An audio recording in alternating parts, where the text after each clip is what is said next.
nephews died, and there wasn't enough money coming in to keep us in that old building.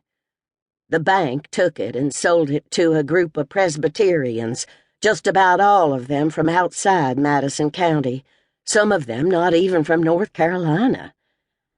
They've been in that building for 10 years, and I reckon they're proud of it. They should be. It was a beautiful building when it was our church. And even though I ain't stepped foot in there since we moved out, I figure it probably still is. The name of our congregation got changed, too, from French Broad Church of Christ to River Road Church of Christ in signs following. Under that new sign, right out there by the road, Chambliss lettered the words Mark 16:17-18 in black paint. And that was just about all he felt led to preach on, too. And that's why I had to do what I done.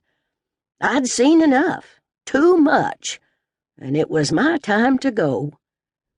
I'd seen people I'd known just about my whole life pick up snakes and drink poison, hold fire up to their faces just to see if it would burn them. Holy people, too. God-fearing folks that had never acted like that a day in their lives. But Chambliss convinced them it was safe to challenge the will of God. He made them think it was all right to take that dare if they believed. And just about the whole lot of them said, "Here I am, Lord. Come and take me if you get a mind to it. I'm ready if you are." And I reckon they were ready. At least I hope so, because I saw a right good many of them get burned up and poisoned, and there wasn't a single one of them that would go see a doctor if they got sick or hurt. That's why the snake bites bothered me the most. Those copperheads and rattlers could only stand so much, especially with the music pounding like it did and all them folks dancing and hollering and falling out on the floor, kicking over chairs and laying their hands on each other. In all that time, right up until what happened with Christopher, the church hadn't ever had but one of them die from that carrying on either. At least only one I know about. Miss Molly Jameson, almost 11 years ago. She was 79 when it happened, 2 years younger than I am now. I think it might have been a copperhead that got her. She was standing down front on that little stage when Chambliss lifted it out of the crate, closed his eyes, and prayed over it. He wasn't more than 45 years old then, his black hair cut close and sharp like he'd spent time in the army, and he might have, for all I knew about him. I don't think a single one of us knew for sure where he came from, and I figure anyone who said they did had probably been lied to.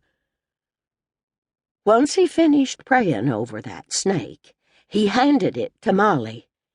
She took it from him just as gentle as if someone was passing her a newborn baby.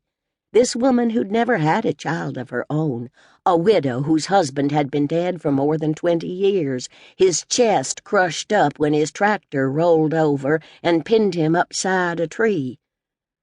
But like I said, she held that copperhead like a baby. And she took her glasses off and looked at it up close like it was a baby, too.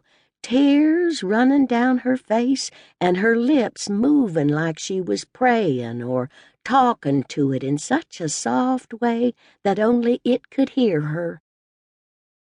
Everybody around her was too wrapped up in themselves to pay any attention, dancing and carrying on and hollering out words couldn't nobody understand but themselves. But Chambliss stood there and watched Molly.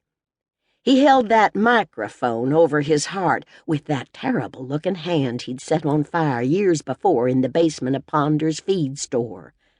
I'd heard that him and some men from the church were meeting for worship down in the basement, drinking lamp oil and handling fire, too. And I don't know just how it happened, but somehow or another Chambliss got his